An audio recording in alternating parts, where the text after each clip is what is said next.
What is going on, everyone? It is Tyler McKinney back here again. And finally, The Rock has... Just kidding. We're getting into the USFL. But seriously, we finally got the final two coaches today. It's taken a while. Well, if it's your first time here, glad to have you. If you're a return viewer, thanks for coming back and thanks for watching more videos. And if you haven't yet, consider subscribing. Now, I give you a thumbs up at the end of every video, and I'd appreciate it if you do the same for me down there. Every like and every subscribe definitely helps out the channel. And speaking of helping out the channel, let me know down in the comment section, what's your favorite drink? It doesn't have to be alcoholic. It doesn't have to be whatever. It could be water. But if you want to know mine, it's Diet Dew. That's right. Diet Dew. Diet Mountain Dew is my favorite drink. Ever since it's been quite a few years ago, I quit drinking regular pop.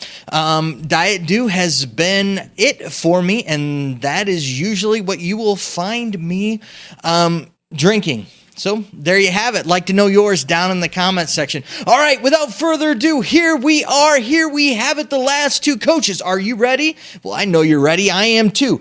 They are Larry Fedora and none other than Jeff Fisher. And listen, they hit it out of the park with both of these guys. And I know what some of you guys might say with some of this stuff.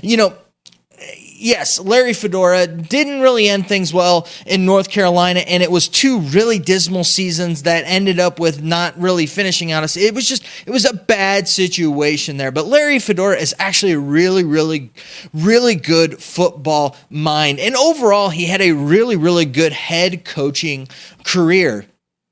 And, he was actually doing really well in the ACC when the ACC was really highly competitive. And, when you had both Florida State and Clemson and Miami were all, really, really good teams there. So, this is a guy that is not only is he a good offensive mind, but he's a quarterback, coach to where I think that he can, teach these young guys the ropes with it. And he's another college guy that they brought in, which I've really been surprised with how many college focused guys that they brought into this thing. And really the guy that knocks it really out of the park for this whole thing, and I think really gives them, it takes it from an overall a B to an A is Jeff Fisher. Jeff Fisher is an all out NFL head coach. Listen, this is a guy who if you have a head coaching position open and the guy puts his hat in the ring, he gets an interview. He gets more than one interview. This is a guy who will probably be on your final list. He'll probably be in the last 2 or 3 guys if you are hiring in the NFL. This is a huge pickup for them. And, I am not a Jeff Fisher guy. I've never been a Jeff Fisher guy. I really don't like the way that he plays the game. He plays the game, really close to the chest, and never been a guy to really take chances in that. And I think that that's hurt him in different places. And that's been part of the reason why I think he's parted ways. He's only 5 games over 500 for his whole career. That's the way I've seen him. He's either 7-9, 8-8, 9-7, 10-6. That's just how his teams are. You rarely see him have a losing season, but you rarely see him have an extraordinary season. And I think that that's the thing for me with Jeff Fisher. I feel like, the way that he runs things is very, very tight to the ship, that it doesn't allow, guys who are super talented to really elevate the team. And I think it holds them back, at least what I've seen from in the past. But who knows, if he brings in some really young talent, to help him run this team, some up and coming coordinators and stuff like that, this could be a really, really interesting team because he can really allow them to take this team to the next level, but he knows when to hold things back. So as long as he could give up some of those reins and allow them to be creative and be innovative in this league, I think that they are at least going to be a 500 team, his team, and I wouldn't be surprised if you didn't see them in the championship game. That's how well he manages the game, and he is just a really, really good football mind and a huge pickup for the USFL. So to round things out with it, that is huge. These are two very, very good picks for them. And yes, I get the fact that both of them, their last stints weren't really the greatest. But listen, if they were really good, they would still be coaching somewhere. I mean, that's what's hard sometimes. You either need to pull guys up or you need to pull guys back in that have kind of fallen off of the wagon, so to say, for one reason or another, and get them back on track and put them in a good position for them to succeed and for you to succeed.